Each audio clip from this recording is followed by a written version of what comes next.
1911. Saat Lu Ye memikirkan hal ini, 5 suara ledakan tiba-tiba terdengar dari tubuh Abdullah. Setelah ledakan, auranya menjadi sangat berbahaya. Lu Ye segera memahami bahwa wujud terkuat Abdullah telah muncul. Dia benar-benar tidak bisa menggunakan transformasi ke-6. Itu adalah teknik rahasia yang dia gunakan untuk mempertaruhkan nyawanya. Tentu saja, dia tidak bisa menggunakannya untuk bersaing dengan Lu Ye, tapi itu tidak berarti dia tidak memiliki bentuk yang lebih kuat. Setelah 5 transformasi binatang buas, Abdullah juga bisa menggunakan teknik lain. Dengan teknik ini, sebagian dari peningkatan yang diberikan kepadanya oleh setiap transformasi akan disimpan di dalam tubuhnya, dan akan dilepaskan pada saat yang sama pada saat ini. Sederhananya, pada saat ini, Abdullah telah menggabungkan buff dari 5 transformasi. Meskipun ada batasan pada buff, tidak diragukan lagi itu lebih kuat daripada 5 transformasi saja. Yang terpenting, hal itu tidak akan merusak fondasinya, dan nyawanya tidak dalam bahaya. Setiap kali dia bertarung dengan Gu Sheng, pemenangnya akan ditentukan dalam keadaan seperti ini. Selama bertahun-tahun, hanya Gu Sheng yang bisa memaksanya menjadi seperti ini, tetapi hari ini, Lu Ye telah muncul. Saat ini, Abdullah belum memiliki wujud binatang apapun. Sebaliknya, dia telah kembali ke bentuk aslinya, tetapi tubuhnya tampak 30% lebih besar. Ketika Lu Ye memandangnya, dia merasa seolah seluruh tubuhnya telah berubah menjadi lubang hitam, menelan semua yang ada di sekitarnya. Yang lebih mengejutkan Lu Ye adalah simbol yang menarik perhatian tiba-tiba muncul di dahi Abdullah. Itu adalah pola berbentuk bintang yang anehnya terasa familiar baginya. Lu Ye tertegun sejenak, namun ia segera menyadari bahwa Abdullah juga telah memadatkan bunga tubuh. Dia adalah seorang kultivator yang telah mencapai puncak alam konstelasi. Benar sekali, menurut pemahamannya tentang 3 bunga, ini adalah metode yang sangat kuno yang dimiliki oleh para kultivator zaman kuno. Lingkungan kultivasi saat ini tidak cocok untuk promosi metode kuno ini, sehingga 3 bunga sudah lama dihilangkan. Namun, dunia barbar kuno tempat asal orang barbar selalu mempertahankan lingkungan kultivasi era Desolate. Sebagai anggota barbarian yang luar biasa, tidak aneh jika Abdullah mengkultivasikan 3 bunga. Bahkan bisa dikatakan bahwa orang barbar adalah yang paling cocok untuk mengkultivasikan 3 bunga di dunia ini. Kultivator lain yang datang dari bagian lain langit berbintang tidak memiliki lingkungan yang nyaman dan unik. Munculnya bunga tubuh menandakan Abdullah siap tampil maksimal. Ekspresi Lu Ye berubah serius. Tiba-tiba fenomena di sekitar Abdo lenyap, bahkan bunga tubuh pun lenyap. Saat ini, Abdo kembali ke keadaan normalnya. Banyak kultivator yang berada di tribun yang kebingungan dan secara naluriah mengira bahwa teknik rahasia Abdalo telah gagal sehingga menyebabkan fenomena tersebut menghilang. Namun, Lu Ye, yang berhadapan langsung dengannya, tahu bahwa ini bukanlah tanda kegagalan teknik rahasianya. Sebaliknya, karena Abdullah mempunyai kendali sempurna atas kekuasaannya sendiri sehingga tidak ada kekuatan eksternal yang bocor. Ini semakin menarik. Lu Ye bertanya-tanya mengapa 2 ahli teratas dalam peringkat Jade Moon begitu lemah, tapi sekarang dia tahu bahwa mereka memang cukup mampu. Ayo berjuang. Abdullah dengan lembut melontarkan beberapa kata. Saat suaranya jatuh, bayangannya masih ada, tapi tubuh aslinya telah tiba di depan Lu Ye. Terbungkus dalam momentum yang tak terhentikan, dia meninju ke arah Lu Ye. Dibandingkan sebelumnya, kecepatannya jauh lebih cepat. Pukulan ini hampir melewati tubuh Lu Ye. Saat tinju itu mendarat, tidak menyebarkan kekuatan apapun, seolah-olah itu hanya pukulan biasa. Namun, Lu Ye, yang sedang terbang mundur, tiba-tiba merasakan separuh tubuhnya mati rasa. Detik berikutnya, ruang di mana dia awalnya berdiri hancur seperti cermin pecah. Meski cepat pulih, dia masih bisa melihat kekuatan pukulan ini. Hatinya bergetar, dia hanya terserempet oleh tinju lawan, tapi jika dia terkena, bahkan dengan fisiknya saat ini, dia akan segera dikalahkan. Abdullah jelas merupakan Jade Moon terkuat yang pernah dilihatnya. Dibandingkan dengan Leonhard, yang telah dia bunuh di Laut Wan Siang, dia berada pada level yang sangat berbeda. Setelah pukulannya gagal, Abdullah maju terus dan memukul lagi. Kali ini, Lu Ye tidak mundur dan mengangkat pedangnya untuk menghadapi serangan itu. Saat tinju dan pedang bertabrakan, ledakan dahsyat bergema di seluruh arena, tapi itu saja. Setelah beberapa saat, ekspresi para kultivator di tribun penonton menjadi aneh. Pasalnya, kondisi pertarungan keduanya di arena pertarungan saat ini agak aneh. Sejauh mata memandang, kecepatan mereka tidak cepat, jauh dari intensitas mempesona sebelumnya. Meski hanya satu konstelasi, orang masih bisa melihat dengan jelas serangan dan pertahanan di antara mereka. Yang lebih aneh dan membingungkan adalah setiap kali mereka bentrok, hanya suara yang terdengar. Tidak ada kebocoran energi transendensi, juga tidak ada cahaya yang menyilaukan. Kedua sosok itu, satu besar dan satu kecil, keduanya memasang ekspresi serius di wajah mereka. Mereka bertarung dengan sangat serius. Tapi terus terang, bahkan pertarungan antara para kultivator di Spirit Stream Realm yang baru saja mulai berkultivasi akan lebih menarik daripada pertarungan antara keduanya. Konstelasi bintang tidak dapat melihat banyak hal. Mereka hanya merasa pertarungan antara Lu Ye dan Abdullah jauh kalah seru dibandingkan pertarungan antara Abdullah dan Gu Seng. Jika keduanya bertabrakan, itu akan seperti kilat yang menyambar bumi, bertarung dengan sekuat tenaga, memukau penonton. Kemudian mereka melihat apa yang ada di depan mereka. Jademun, sebaliknya, sedang berpikir keras. Selain Walnut, tuannya hanya bisa duduk tegak. Ekspresinya serius saat dia menyaksikan pertarungan di arena, wajahnya penuh rasa tidak percaya. Dua orang ini. Tuan, ada apa? Walnut belum pernah melihat tuannya mengungkapkan ekspresi seperti itu. Kejutan, keterkejutan, dan bahkan kerinduan. Wanita itu menatap kedua sosok di arena dan berseru. Benar saja, ada talenta baru di setiap generasi. Jika keduanya bisa maju ke alam sinar matahari, masa depan mereka pasti tidak terbatas. Tidak, dengan bakat dan landasan mereka saat ini, maju ke alam sinar matahari pasti tidak akan menjadi masalah. Petik 2. Mata Walnut menoleh, dan dia dengan sengaja berkata, mereka hanya bertarung seperti ini. Bagaimana guru bisa melihat sesuatu?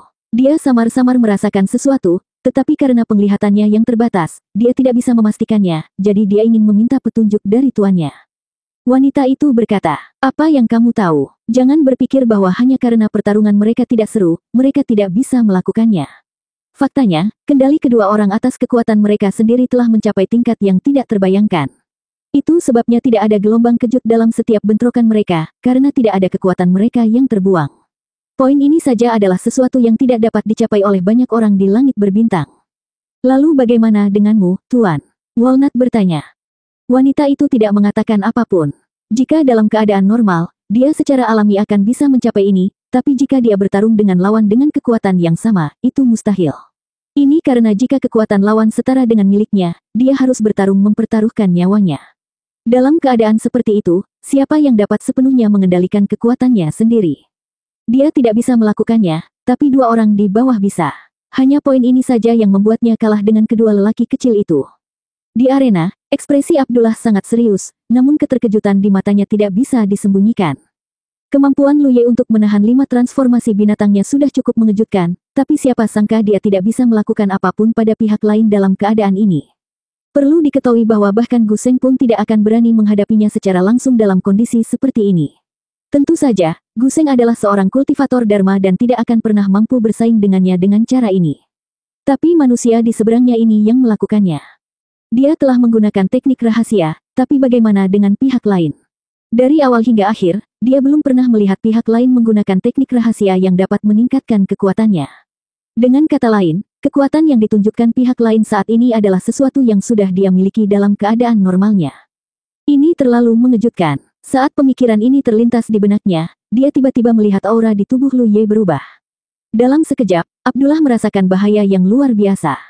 Dia tahu bahwa Lu Ye akan menggunakan jurus membunuh, jadi dia tidak berani gegabah. Dia segera memusatkan perhatiannya pada serangan itu.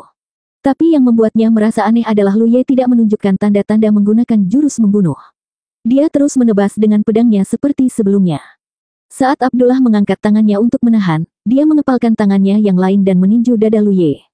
Saat pedang pan gunung bersentuhan dengan lengan Abdullah, tangan kanan Lu Ye, bersama dengan pedang pan gunung, tiba-tiba mulai bergetar hebat.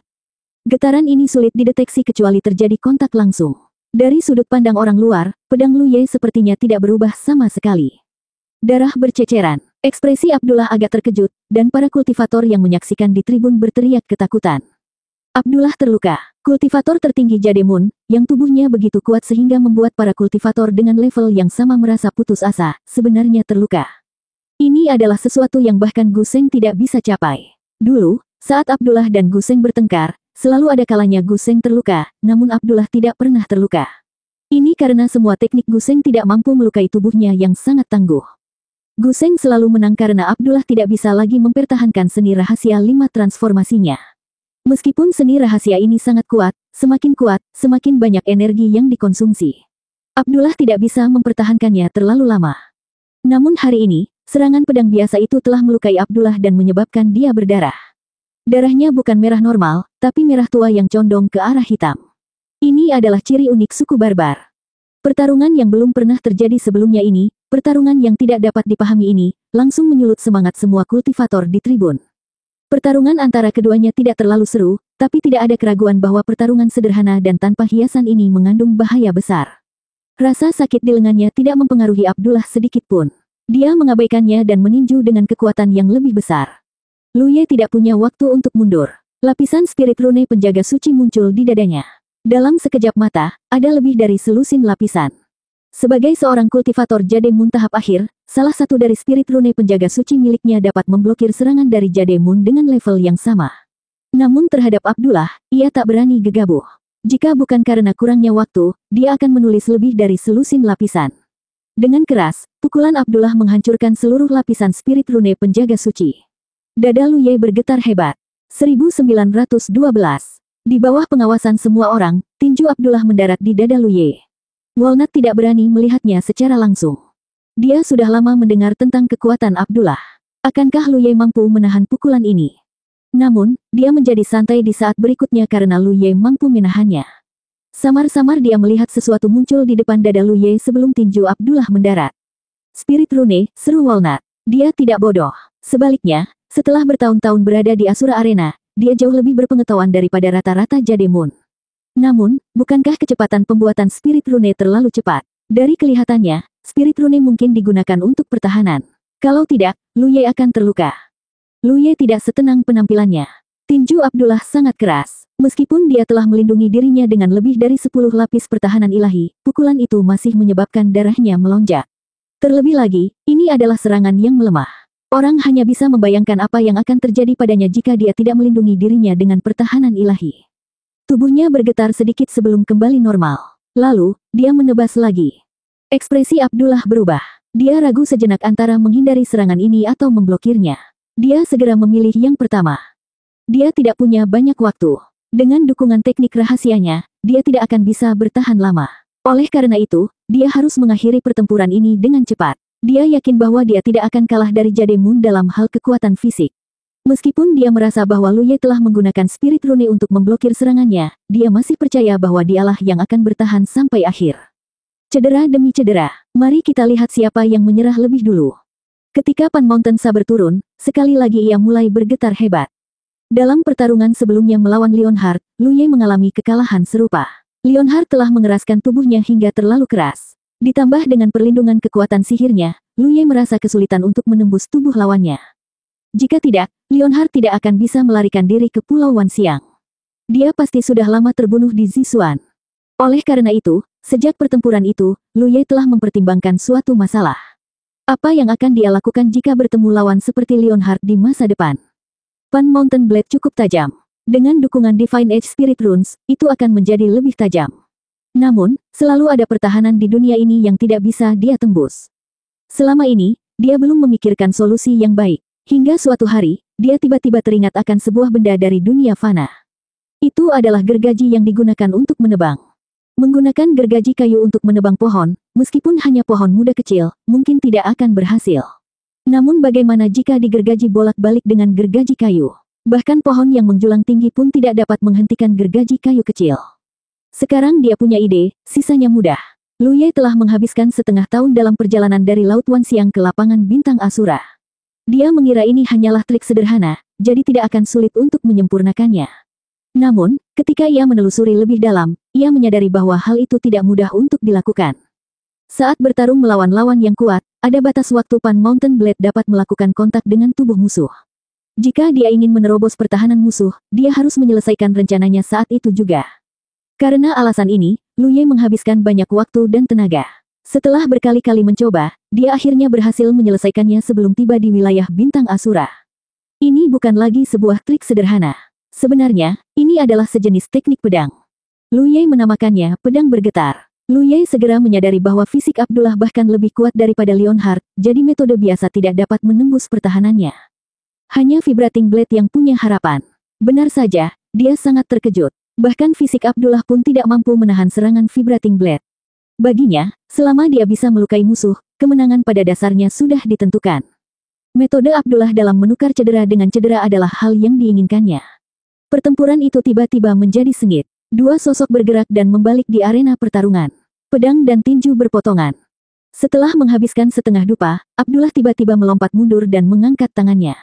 Saya selesai. Lu Ye, yang hendak mengejar, berhenti dan menyeka darah dari sudut mulutnya. Dia juga menderita beberapa luka dalam pertempuran sengit itu, tapi itu tidak serius. Masalah utamanya adalah darahnya melonjak dan dia tidak bisa menekannya. Di sisi lain, Abdullah mendapat banyak luka di sekujur tubuhnya. Seluruh tubuhnya berlumuran darah. Saat ini, sudut mata Abdullah bergerak-gerak hebat. Alasan dia berani menukar cedera dengan Lu Ye adalah karena fisiknya lebih kuat dari Lu Ye dan kecepatan pemulihannya lebih cepat. Dengan fisiknya yang kuat, luka dangkal ini tidak mempengaruhi dirinya sama sekali dan dapat disembuhkan dalam sekejap mata. Namun yang membuatnya bingung adalah luka di tubuhnya tidak menunjukkan tanda-tanda sembuh sama sekali. Di bawah pengamatan yang cermat, dia bahkan bisa merasakan kekuatan aneh di sekitar lukanya. Kekuatan inilah yang menghambat pemulihan luka-lukanya. Memang benar, luka-luka ini terlihat menyedihkan, namun tidak terlalu berpengaruh padanya. Namun, dia tidak bisa bertahan lebih lama lagi. Durasi teknik rahasianya akan segera berakhir. Pada saat itu, tanpa dukungan 5 transformasi, kekuatannya akan sangat melemah dan dia tidak akan menjadi lawan Lu Ye sama sekali. Mundur pada saat yang tepat adalah satu-satunya pilihannya. Di tribun, Tian Yan merasa sombong, anjing itu hanya menggunakanku sebagai alasan, sekarang dia mencicipi buah pahitnya, ya. Dia telah mengalaminya secara pribadi dan mengetahui konsekuensi dari terluka oleh pedang Lu Ye. Saya mengakui kekalahan, teriak Abdullah, sosoknya menghilang begitu dia selesai berbicara. Setelah beberapa saat terkejut, banyak kultivator di tribun tiba-tiba melontarkan seruan. Walnut melompat 3 kaki ke udara. Dia menang. Terlebih lagi, keuntungan dari kemenangan ini pasti akan lebih besar dari sebelumnya karena terlalu banyak kultivator yang menyaksikan pertempuran ini. Sekalipun hanya sebagian kecil dari mereka yang memasang taruhan, berapa banyak dari mereka yang akan bertaruh pada Lu Ye seperti dia dan tuannya. Abdullah dikalahkan. Abdullah, yang selalu bersaing dengan Gu Seng untuk mendapatkan peringkat teratas Jade Moon dan tidak terkalahkan kecuali Gu Seng, dikalahkan oleh seorang kultivator senjata yang muncul entah dari mana. Sebelumnya, hampir tidak ada yang pernah melihat kultivator senjata dari klan manusia ini. Kejutan semacam ini membuat semua kultivator yang menyaksikan pertempuran tidak dapat pulih untuk waktu yang lama. Kemudian, mereka memikirkan sesuatu yang lebih menarik. Kini setelah kultivator senjata klan manusia telah mengalahkan Abdullah dan naik ke peringkat kedua dalam peringkat Jade Moon, akankah ia terus menantang Gu Seng? Bisakah dia mengalahkannya? Jika dia bisa, bukankah itu berarti peringkat teratas Jade Moon akan segera lahir? Mulai sekarang, tidak ada yang bisa menggoyahkan posisinya. Kultivator yang tak terhitung jumlahnya bergegas mengirim pesan, menanyakan tentang kultivator senjata klan manusia. Sayangnya, karena Lu Ye menyembunyikan nama dan asal-usulnya di arena, tidak ada yang tahu dari mana asalnya atau siapa namanya. Di arena, saat sosok Abdullah menghilang, sosok Lu Ye pun dengan cepat menghilang, kembali ke gua kediamannya. Di sisi lain, Abdullah tiba-tiba muncul di gua kediaman Gu Seng. Gu Seng masih terbaring di sana dengan celana dalamnya. Merasakan aura Abdullah, dia berkata dengan nada tidak puas. Kenapa lama sekali? Apakah Tian Yan menjadi lebih kuat? Petik 2. Dia mengetahui kekuatan Tian Yan dengan sangat baik. Tian Yan terkadang menantangnya karena dia berada di urutan kedua dalam peringkat Jade Moon. Secara logika, Abdullah seharusnya tidak membutuhkan banyak waktu untuk menghadapi Tian Yan, kecuali Tian Yan menjadi lebih kuat. Namun, hal ini bukanlah hal yang mustahil. Di lapangan Asura ini, adalah hal biasa bagi orang-orang untuk tiba-tiba mendapatkan pertemuan yang tidak disengaja dan meningkatkan kekuatan mereka secara signifikan. Abdullah tidak tahu bagaimana cara berbicara. Ketika dia menerima tantangan, dia mengatakan sesuatu untuk pergi dan kembali, tetapi dia dipukuli dengan kejam ketika dia pergi.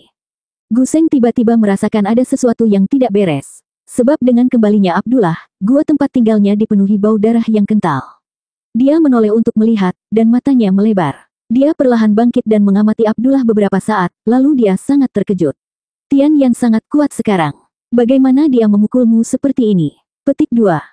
Saat ini, aura Abdullah agak lemah. Tidak diragukan lagi ini adalah efek samping dari penggunaan teknik rahasia. Apalagi seluruh tubuhnya dipenuhi luka. Daging dan darah dari luka itu terbalik, dan darah mengalir seolah tidak bisa dihentikan. Dia tampak sangat sedih. Tian Yan bukan apa-apa. Abdullah mengerutkan bibirnya. Ini bukan Tian Yan. Gu Seng tertegun, lalu segera sadar. Tidak, Tian Yan tidak menggunakan senjata. Lukamu benar-benar bukan disebabkan oleh Tian Yan. Dia buru-buru mengeluarkan token Asura untuk memeriksanya, lalu mendongak kaget. Kamu kalah. Gu Seng terkejut. Saat melihat luka-luka Abdullah, ia agak sombong karena belum pernah melihatnya seperti ini sebelumnya.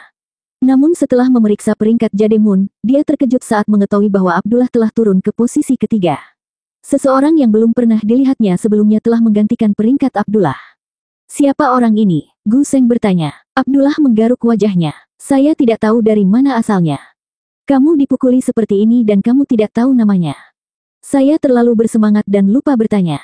Abdullah sedikit malu, lalu melambaikan tangannya.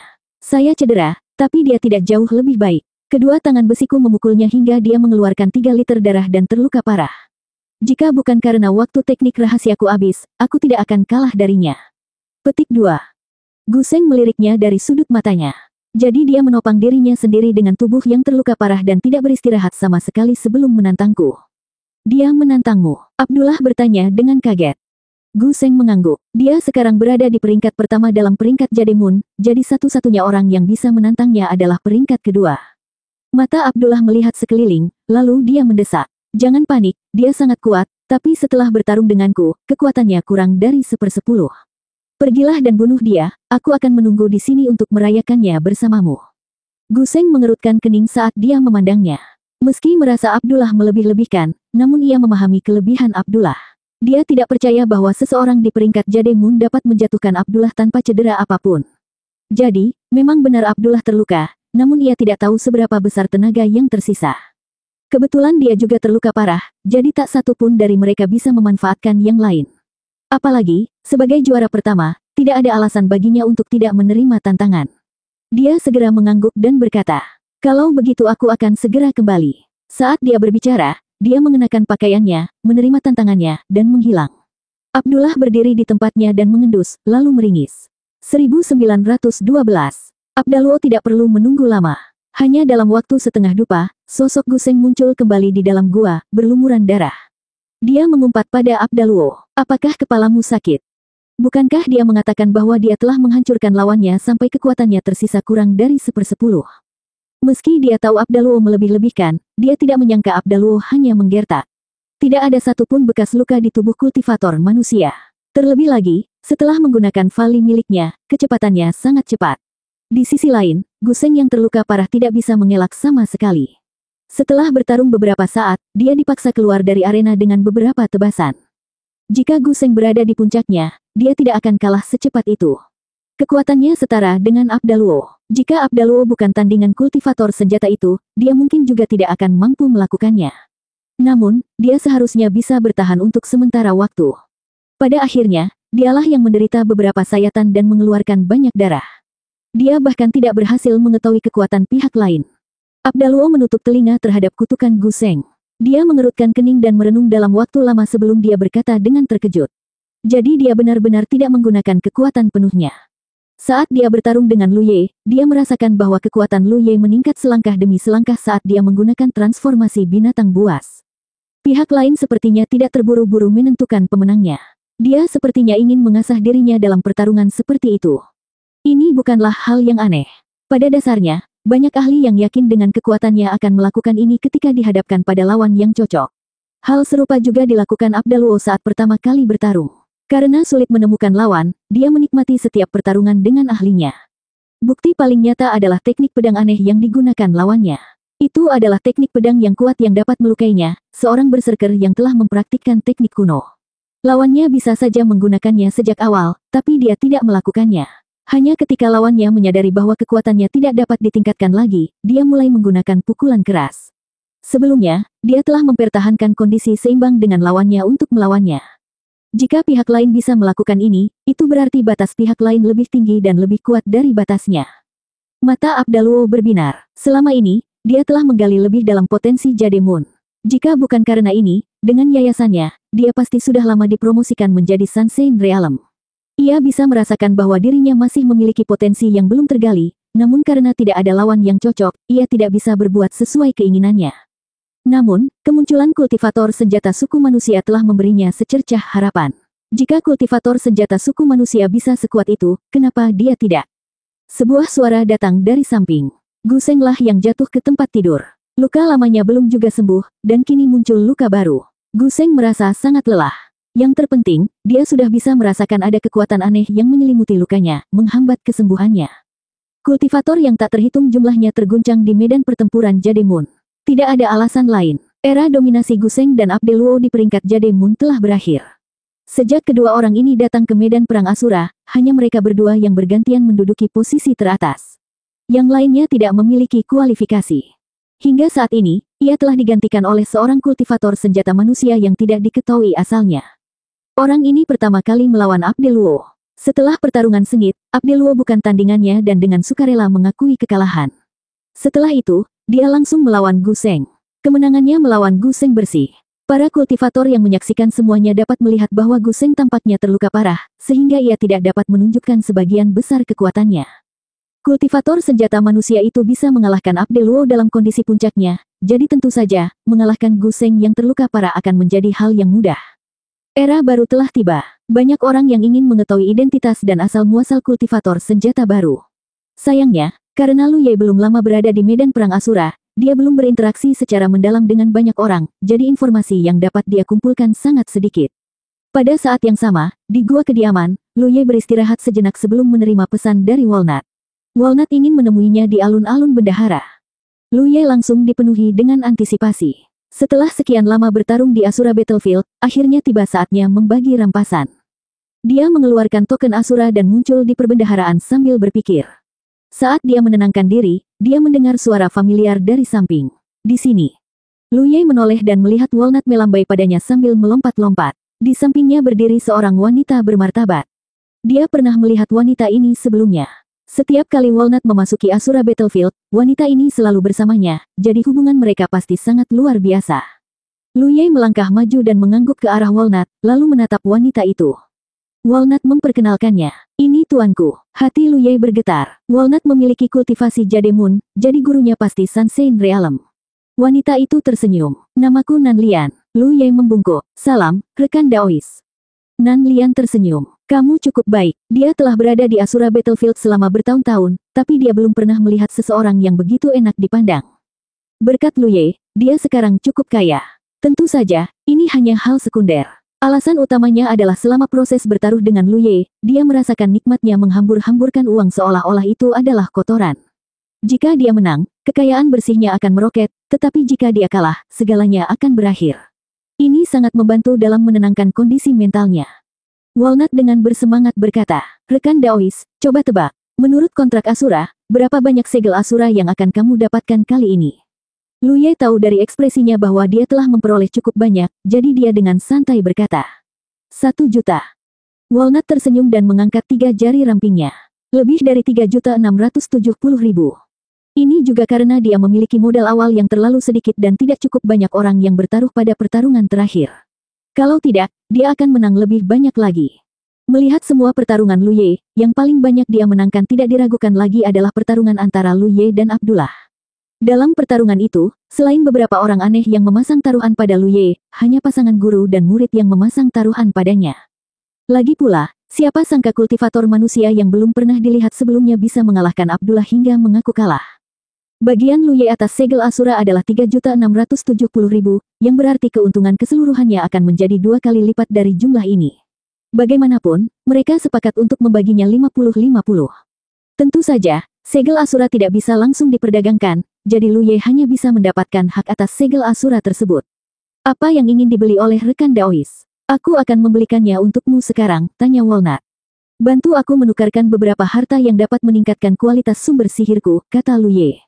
Walnut mengerti, harta karun semacam ini adalah sesuatu yang dibutuhkan oleh semua kultivator di atas Jademun, jadi permintaan Lu Ye adalah hal yang normal. Dia mengangguk dan berkata, kalau begitu, rekan Daois, mohon tunggu di sini sebentar. Setelah mengatakan ini, keduanya menghilang. Lu Ye diam-diam menunggu di samping. Tidak lama kemudian, Walnut dan tuannya muncul kembali. Dia menyerahkan cincin penyimpanan kepada Lu Ye. Saya dengan santai menukar beberapa hal. Rekan Daois, silakan lihat. Tidak dibutuhkan. Lu Ye menyingkirkan cincin penyimpanannya. Dengan kontrak Asura, Walnut tidak bisa berbuat apa-apa kecuali dia tidak ingin hidup lagi. Saat Walnut berbicara, dia mengeluarkan barang lain dan menyerahkannya kepada Lu Ye. Ini adalah hadiah dari tuanku. Lu Ye melihatnya dan melihat bahwa itu adalah bagian besar dari Green Spirit Moon Essence. Dia pernah melihat benda ini di perbendaharaan sebelumnya dan samar-samar ingat bahwa harganya adalah 380.000 segel Asura. Potongan di depannya lebih besar dari yang dia lihat sebelumnya, jadi dia memperkirakan secara kasar nilainya setidaknya 500.000 segel Asura. Lu Ye ragu-ragu sejenak sebelum menerimanya. Kalau begitu, terima kasih banyak. Meskipun ada pepatah yang mengatakan bahwa seseorang tidak boleh menerima hadiah secara cuma-cuma, Nan Lian selalu bertaruh dengan muridnya pada Lu Ye. Jumlah segel Asura yang dia peroleh jauh lebih banyak daripada muridnya, jadi apa pentingnya memberinya sepotong esensi bulan roh hijau. Lu Ye mengetahui hal ini, jadi dia tidak menolak. Lagi pula, dia sangat membutuhkan harta karun semacam ini. Sekarang dia punya satu bagian lagi, dia mungkin bisa menyelamatkan banyak masalah di masa depan. Nan Lian tersenyum lembut, tidak perlu, berkatmu, aku menjadi sangat kaya sekarang. Dia tidak menyembunyikan apapun dan mengatakan yang sebenarnya. Apakah rekan Daois punya waktu? Walnut bertanya dari samping. Apa yang salah? Lu Ye memandangnya. Walnut terkikik, jika rekan Daois punya waktu, saya ingin mengundang Anda untuk minum. Jarang sekali bertemu karakter seperti Lu Ye. Gurunya yang terhormat juga telah menyuruhnya untuk berinteraksi dengannya sebanyak mungkin. Mungkin suatu hari nanti, dia akan membutuhkan bantuannya. Lu Ye berpikir sejenak dan berkata, aku menghabiskan banyak energi dalam pertempuran tadi. Tentu saja, dia tidak tertarik untuk minum. Terlebih lagi, itu adalah dua wanita yang tidak dia kenal. Bukankah akan terasa canggung jika dia tidak mengatakan apapun? Walnut mengerti. Kalau begitu lain kali, ketika rekan Daois punya waktu, panggil saja aku. Lu Ye tidak menolak. Walnut dan muridnya mengucapkan selamat tinggal dan pergi. Tapi sebelum mereka pergi, Nan Lian tiba-tiba memikirkan sesuatu dan menoleh ke Lu Ye. Oh ya, jika tidak ada urusan, kamu bisa pergi ke Bounty Hall dan melihatnya. Mungkin kamu akan mendapatkan sesuatu. Tapi jika kamu benar-benar ingin pergi, aku menyarankanmu untuk mengubah penampilanmu. Kalau tidak, kamu akan dibenci oleh orang lain. Balai hadiah. Tentu saja Lu Ye mengetahui tempat ini. Ini adalah tempat di mana para kultivator ladang Asura mengeluarkan segala macam misi hadiah. Hadiah untuk sebuah misi adalah segel Asura, namun para kultivator tidak dapat menentukan harganya sendiri. Lapangan Asura menentukan hadiah berdasarkan tingkat kesulitan misi. Hal ini tidak diragukan lagi untuk mencegah para kultivator memindahkan segel Asura melalui metode ini. Lagi pula, jika seorang kultivator dapat menentukan harganya sendiri, mereka dapat mengeluarkan misi yang sangat sederhana dan memberikan imbalan yang sangat tinggi untuk diterima oleh rakyatnya sendiri. Mengapa Nan Lian ingin dia pergi ke Bounty Hall? Terlebih lagi, dia ingin dia mengubah penampilannya. Namun, Lu Ye bisa merasakan bahwa dia tidak mempunyai niat buruk terhadapnya. Faktanya, dia penuh dengan niat baik dan penghargaan karena dia membantunya memenangkan banyak segel Asura. Setelah memikirkannya, Lu Ye memutuskan untuk melihat Bounty Hall. Bagaimanapun, dia tidak melakukan apapun saat ini.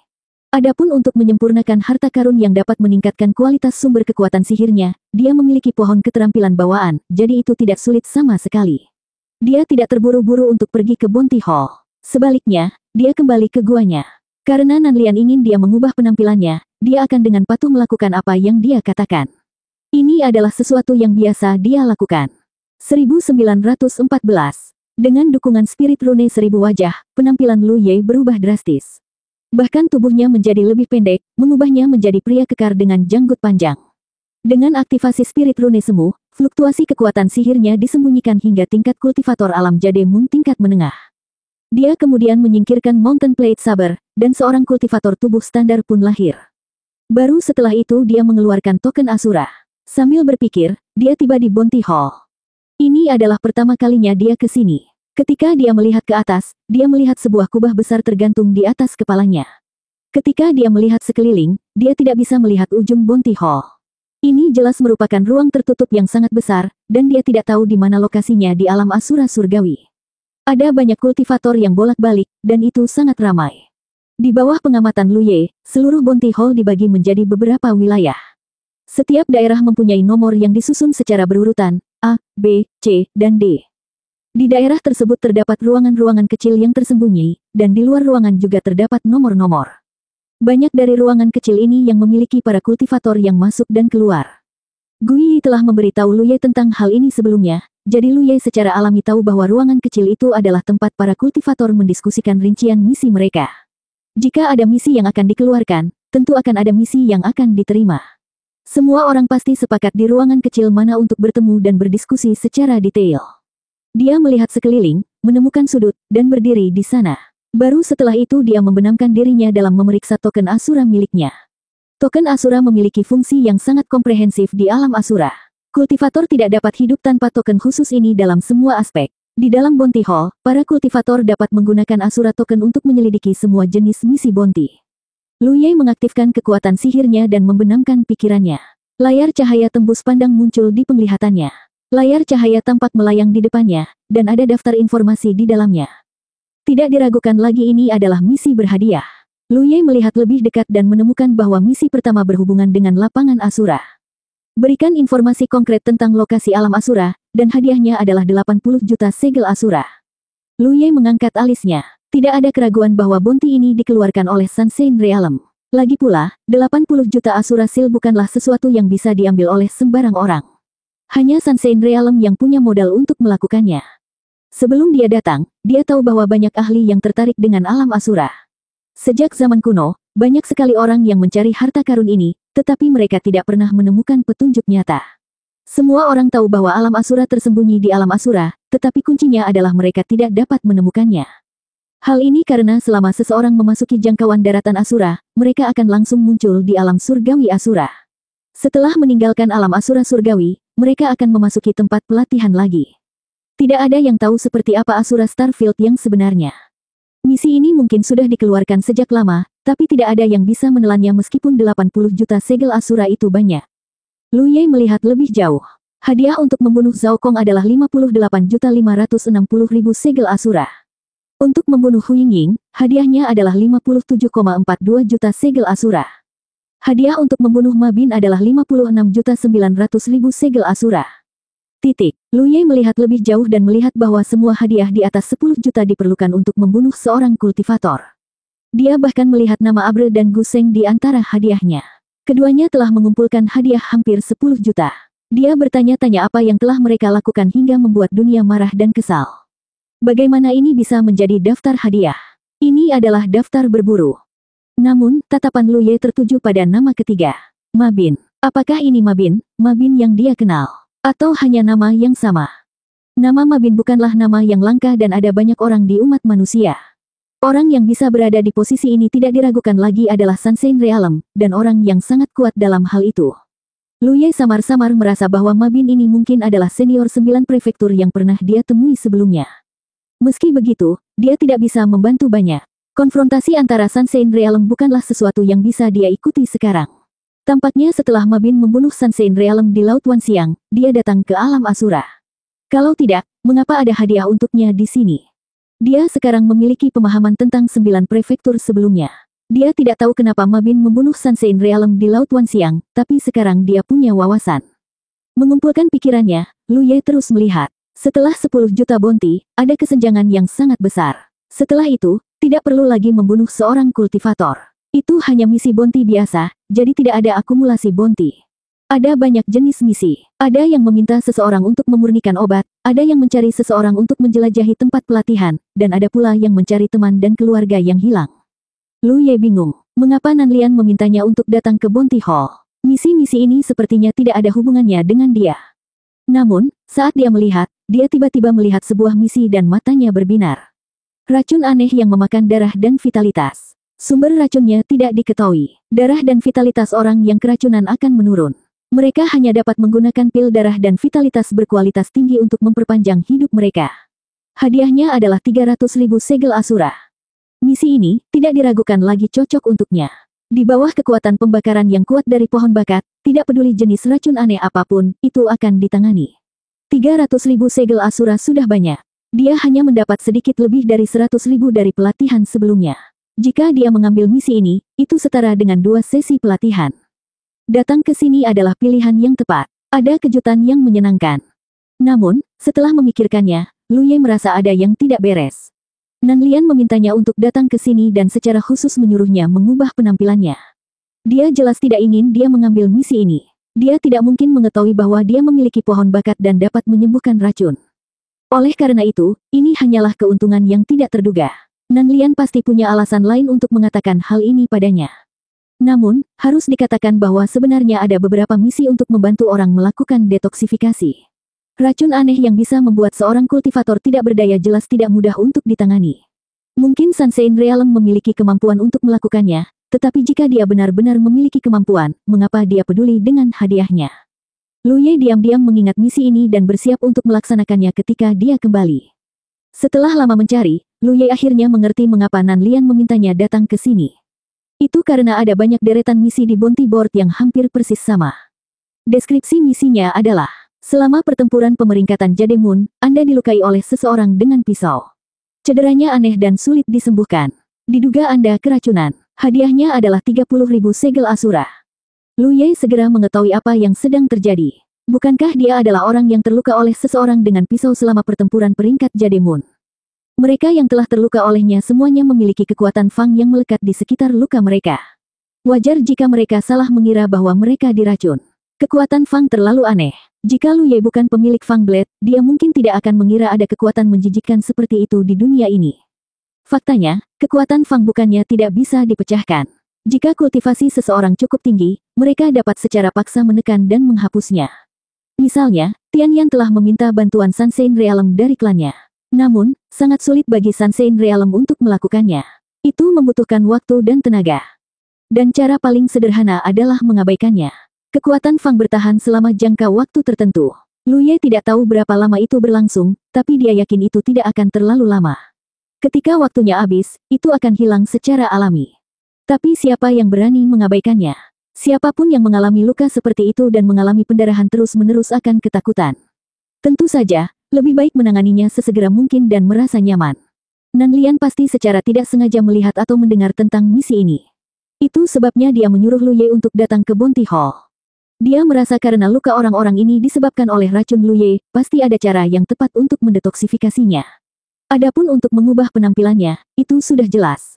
Siapa yang akan meracuni seseorang dan secara khusus menerima misi hadiah untuk mendetoksifikasi seseorang. Jika mereka benar-benar melakukan itu, mereka akan mengundang kecemburuan dan kebencian. Tapi, hadiah 30.000 Asura Seal, siapa yang mereka anggap remeh?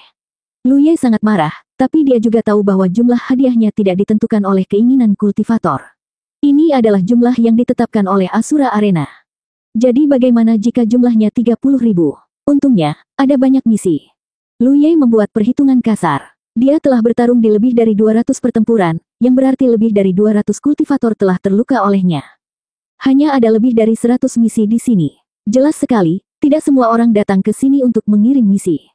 Tapi itu tidak masalah. Selama berita dia menyelesaikan misi ini menyebar, seharusnya ada lebih banyak misi.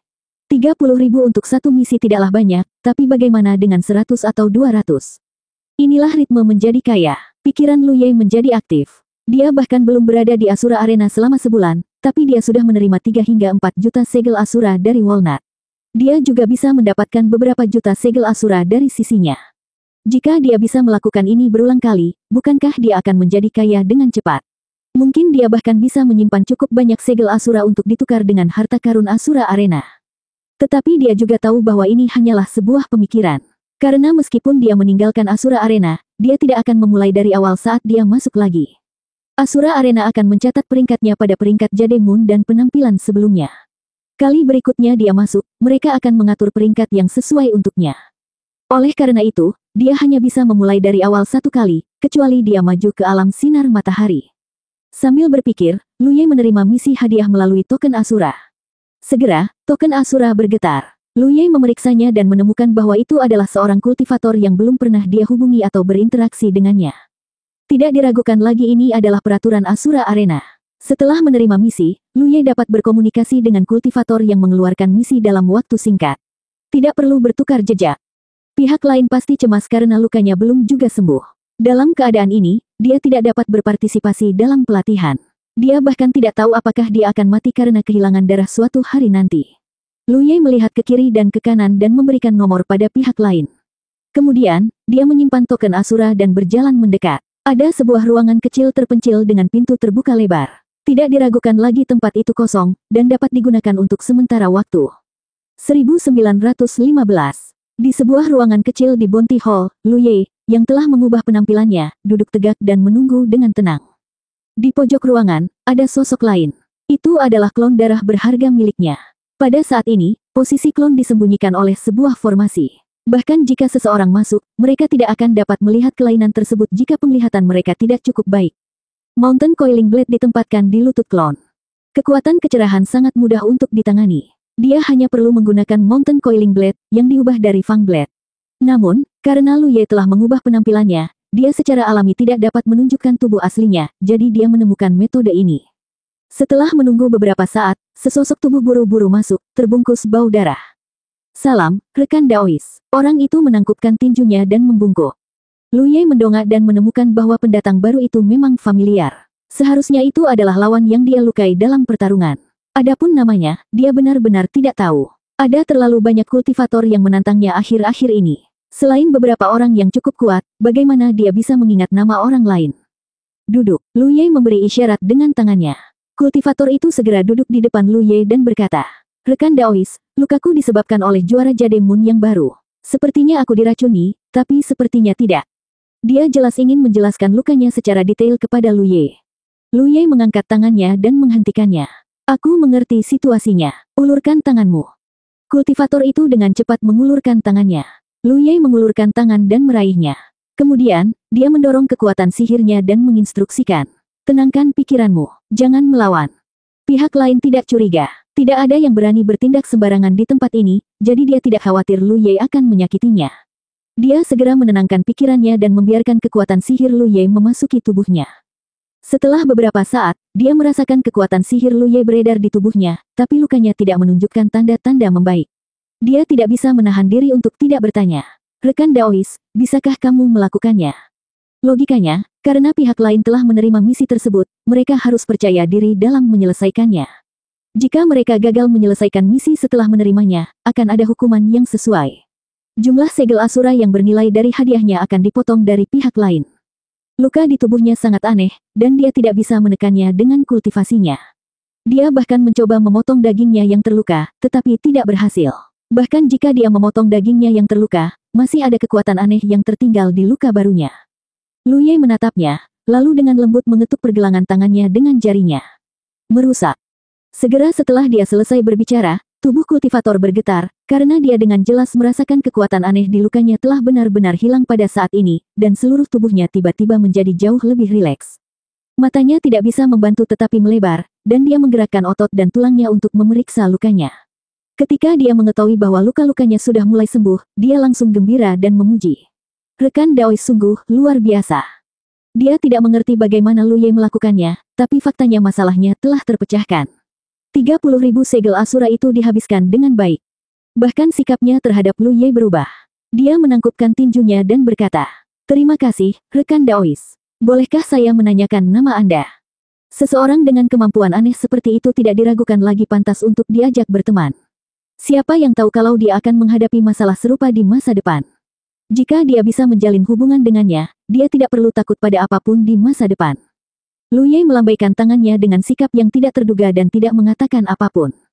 Ketika kultivator melihat ini, dia tahu apa maksud Lu Ye. Meski sayang, dia tetap mengucapkan terima kasih dan pamit.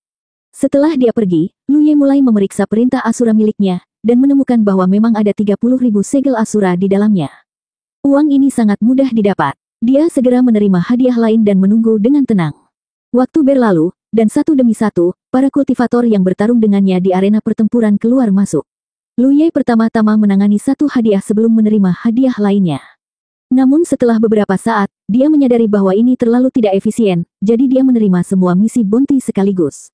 Kemudian, dia mengirim pesan kepada para kultivator yang mengeluarkan hadiah, menyuruh mereka datang ke ruangan kecil di sini. Akibatnya, fenomena yang sangat aneh muncul di Bounty Hall. Di luar ruangan kecil, banyak kultivator berbaris dan perlahan berjalan ke depan. Beberapa kultivator yang tidak mengetahui apa yang sedang terjadi pergi bertanya dan segera memahami keseluruhan cerita. Ada lebih dari 100 misi hadiah, dan Lu Ye membutuhkan hampir 1 hari untuk menyelesaikannya. Tidak akan butuh waktu lama untuk menyelesaikan masalahnya, tapi dia harus melakukan tindakan untuk membuat orang lain merasa bahwa 30.000 segel asura itu sepadan. Setelah menangani kumpulan bounty pertama, Lu Ye melihat ke bounty board lagi dan menemukan bahwa ada beberapa bounty serupa. Jelas sekali, orang-orang ini mengetahui bahwa seseorang dapat menyembuhkan luka pedang aneh itu, jadi mereka semua menggunakan segel asura mereka untuk mengeluarkan misi. Lu Ye tidak menolak satupun dari mereka dan menerima semuanya. Setelah menangani batch ini, ada beberapa bounty lagi di bounty board. Lu Ye menyibukkan diri tanpa henti, dan jumlah segel asura meningkat dengan kecepatan yang mengesankan. Suasana hatinya berangsur-angsur menjadi lebih baik. Akhirnya, ketika jumlah asura sil melebihi 6 juta, tidak ada lagi misi serupa di bounty board. Jumlahnya agak melenceng, tapi kurang lebih sama. Lagi pula, tidak semua orang membutuhkannya untuk menyembuhkan kekuatan kecerahan. Beberapa orang tidak mengetahui hal ini, jadi tentu saja mereka tidak mengeluarkan misi apapun, dan beberapa orang dapat meminta bantuan orang yang lebih tua. Saat Lu Ye hendak menerima misi menyembuhkan racun, lampu di pintu tiba-tiba meredup, dan kemudian seseorang masuk. Itu bukan satu orang, tapi dua orang.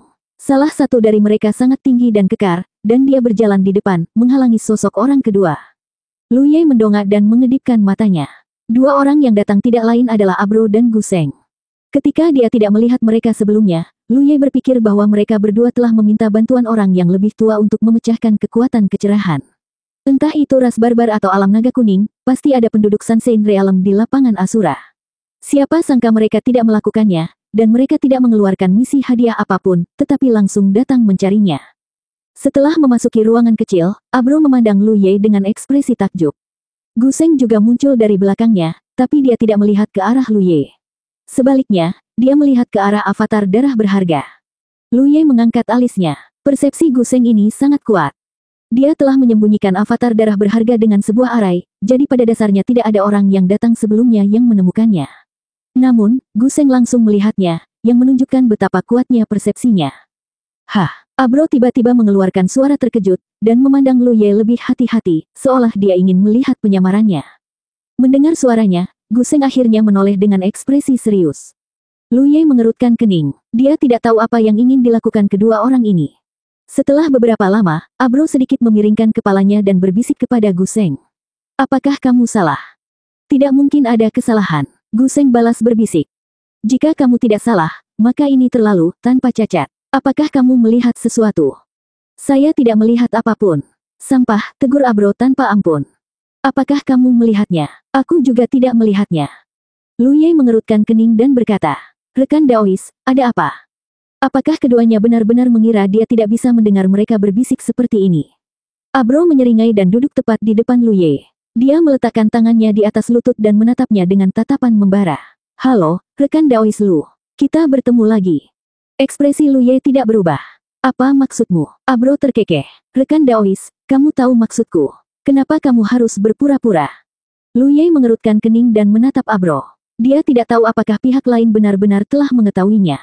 Itu tidak masuk akal. Penyamarannya dengan bantuan tato roh tidak bisa dilihat dengan mudah, tapi Abro langsung memanggilnya rekan Daois Lu. Ini jelas berarti dia mengetahui sesuatu.